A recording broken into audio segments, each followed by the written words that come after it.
Europe 1, le club de l'été. Eva Rock. Lise Pressac et Olivier Pouls, notre invité du jour, est un sportif de haut niveau, jeune retraité, plusieurs fois médaillé olympique, un garçon au sourire éclatant dont la parole requiert notre attention, notre grande attention.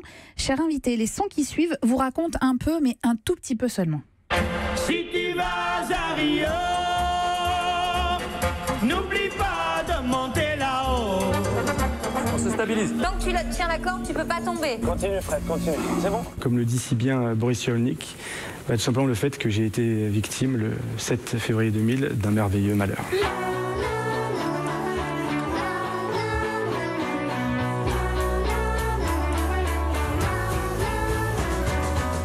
Continue Fred, continue. C'est bon?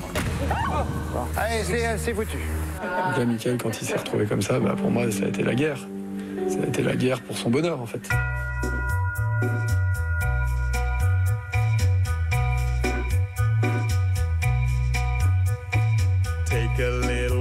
Bonjour Michael Jérémiaz. Bonjour Eva. Avec Lise Pressac et Olivier Pouls, nous sommes très heureux de vous recevoir. Vous, le jeune retraité des circuits du tennis mondial handisport, chef d'entreprise aujourd'hui, dont les activités sont notamment destinées à aider à l'insertion des personnes handicapées. Vous êtes entre autres fonctions ambassadeur de l'accessibilité à la culture pour tous, ce qui vaut entre autres invitations dans ce club de l'été. Est-ce que vous pouvez nous décrypter un peu ces sons qu'on vient d'entendre ? Bonjour à tous. C'est des sons très agréables à entendre. Alors, Rio, bien sûr. Ah oui, Rio, bien sûr. Non, mais Rio, bien sûr, parce qu'on a déjà oublié. C'est vrai que c'était il y a 2 ans. Entre-temps, il y a eu les Jeux d'hiver à Pyeongchang. J'ai eu la grande fierté d'être porte-drapeau de la délégation française aux derniers Jeux paralympiques d'été. Et c'était vos derniers Jeux aussi. C'était mes derniers Jeux, mes 4e et derniers Jeux. Donc un grand moment dans ma vie de, pas que de sportif d'ailleurs, dans ma vie d'homme. La dernière, pour pas l'oublier, évidemment, Peaky Blinders. La série anglaise, formidable. Voilà, qui se passe en 1919 à Birmingham, la famille Shelby. Bon, je vais pas vous la vendre maintenant, mais c'est une série extraordinaire. Et puis la dernière saison, bon bref. L'apparition d'Adrien Brody dont je suis fan. Qu'est-ce qu'on a entendu d'autre? On a entendu une émission. Fort Boyard, et oui. Alors juste avant ou juste après, on a entendu une émission 1001 vies avec Frédéric Lopez. Oui. Et ce qui a entraîné Fort Boyard, on est devenus copains, on est devenus amis. Ça a très bien matché le jour de l'émission. On a fait ça il y a 2 ans, un peu avant les Jeux. Et je lui ai dit, je lui ai proposé d'être parrain de mon association. Après qu'il m'ait proposé de partir en terrain inconnu. D'ailleurs, Fred, il faut qu'on s'organise parce qu'on n'est toujours pas parti. C'est ce que j'allais vous poser comme question. On vous a mis le générique pour vous redonner un petit peu un avant-goût de ce qui pourrait arriver, mais on attend cette aventure. Ça va se faire, mais c'est moi qui les challenge. Je veux vraiment le faire dans les mêmes conditions que les autres, et c'est quand même pas simple. Si on se retrouve sur... C'est lui qui a peur plutôt que vous? Non, lui non. Lui me fait c'est l'organisation et toute la logistique. Voilà, c'est que si on se retrouve dans un endroit où en gros on passe 3 semaines où je suis embourbé dans du sable, je suis pas sûr que ça va bien marcher. Donc faut trouver le bon compromis. Et donc Fort Boyard, je lui dis, il me fait qu'est-ce que je peux faire concrètement pour l'assaut? Je fais écoute, organise-moi un petit Fort Boyard au profit de l'assaut. Et puis j'ai toujours voulu faire Fort Boyard. Et donc on s'est retrouvés à le faire. On n'a pas été très brillants, lui et moi. C'est pas simple, Fort Boyard. C'est pas très accessible, mais en même temps, tant mieux. C'est pour ça aussi que je voulais le faire, pour me challenger. Et voilà. Alors, j'ai dû en oublier. Vous avez oublié un TEDx. C'est les conférences auxquelles vous avez participé. Moi, je fais un TEDx pour l'ESSEC il y a 2 ans.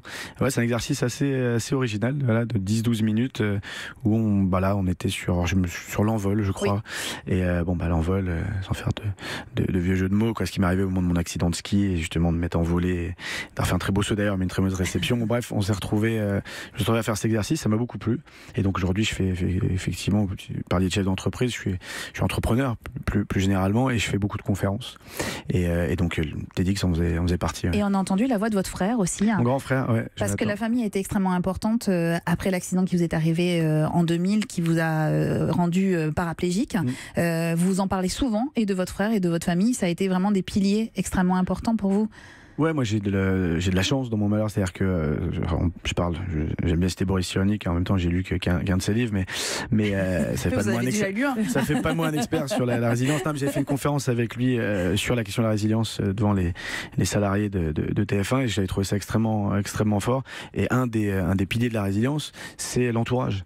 Et moi, la chance que j'ai eue quand j'ai eu mon accident, c'est que j'étais très bien entouré, pas uniquement de gens aimants, parce que ça c'est évidemment quelque chose d'important, mais des gens sensibles, des gens intelligents qui ont su comment se positionner par rapport à moi. C'est-à-dire quand est-ce qu'il fallait vraiment me laisser être en colère, être triste, et quand est-ce qu'il fallait me mettre un petit coup de pied au cul, ou même si en fauteuil c'est pas simple, et quand il fallait aussi. J'essaie d'en placer toutes les 4-5 minutes des trucs un peu lourds, mais qui passent. Et quand même décoiffant, comme à chaque fois.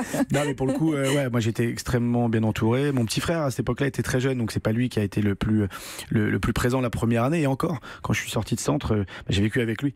On avait vécu nos 16 premières années de vie ensemble, et puis après c'est lui qui s'est aussi occupé de moi. Et puis quand j'ai déménagé tardivement, à l'âge de 26 ans, il a déménagé avec moi les 6 premiers mois. Donc Olivier, on imagine évidemment que vous êtes passé par toutes les phases psychologiques. À un moment, on a envie d'arrêter, peut-être, on a envie de laisser tomber. Comment ça se passe? À quel moment on retrouve la niaque et on se dit non mais je vais en faire quelque chose de cet accident? Alors, je peux dire vulgairement quand on se remet à bander.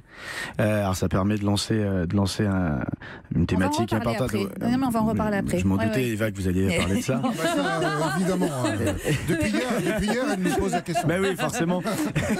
non, plus sérieusement, quand j'ai mon accident, j'ai 4 jours de trou noir, donc je sais pas ce qui se passe. C'est mes frères et mes parents qui plus tard m'ont raconté. Pardon, je raconte, vous aviez eu un accident de ski en fait. Oui, vous adoriez faire du ski, vous avez fait un saut et mal réception. Je fais un très beau saut. Je monte à 8-10 mètres dans un parc de surf, sauf qu'en fait je perds le contrôle et je tombe 10 mètres plus bas sur une plaque de verglas, et donc je me casse les 2 fémurs et la colonne vertébrale. Donc je deviens paraplégique. À ce moment-là, moi je le sais pas, il y a 4 jours en soins intensifs, et quand je rentre à Paris, en fait vous êtes paralysé du nombril jusqu'aux orteils. Moi je sens rien, je bouge rien, et donc c'est extrêmement angoissant. Et puis c'est pas ce qui va se passer. Et puis je suis pas dans un centre d'éducation après mon accident, je suis d'abord à l'hôpital, et à l'hôpital je suis au service d'orthopédie, et personne ne peut vraiment m'expliquer ce que j'ai. C'est pas des spécialistes de la neurologie. Et donc la journée, vous n'avez pas le temps de vous rendre compte de ce qui se passe. C'est-à-dire que c'est une espèce de grande machine. Le matin, on vous lave, on vous habille, on s'occupe de vous. Vous avez l'autonomie d'un enfant. Vous avez processus de soins, avec l'autonomie d'un enfant de 8 ans, mais dans un corps d'un jeune homme de 18 ans. Et beaucoup de passages, de gens qui vous aiment, des gens proches. Et puis le soir, tous les soirs, vous pleurez dans votre chambre parce que vous êtes seul face à vos angoisses, vous savez pas ce qui va se passer, vous en voulez. Pourquoi j'ai fait ça? Qu'est-ce qui m'a pris de faire ça? Pourquoi j'ai pas freiné entre ces 2 sauts alors qu'il y avait rien qui le justifiait? Pourquoi j'ai pas mérité ça? Bon, des questions auxquelles il y a aucune réponse d'ailleurs. Et donc c'est des mois et des mois d'angoisse. Donc mais ce qui est compliqué, ce qui est drôle aussi à la fois, c'est que toute la journée, je vis des choses extraordinaires. Je vis des choses extrêmement fortes. Je me retrouve à rencontrer des gens qui ont des parcours de vie extrêmement difficiles, mais extrêmement inspirants. Et quand je vous parlais en introduction de première érection, c'est qu'en fait pendant 3 semaines je suis paralysé et je récupère tout doucement. C'est que moi j'ai une paraplégie incomplète, et donc en fait j'ai pas ma moelle épinière qui est sectionnée, donc il y a la place pour récupérer de la motricité, de la sensibilité.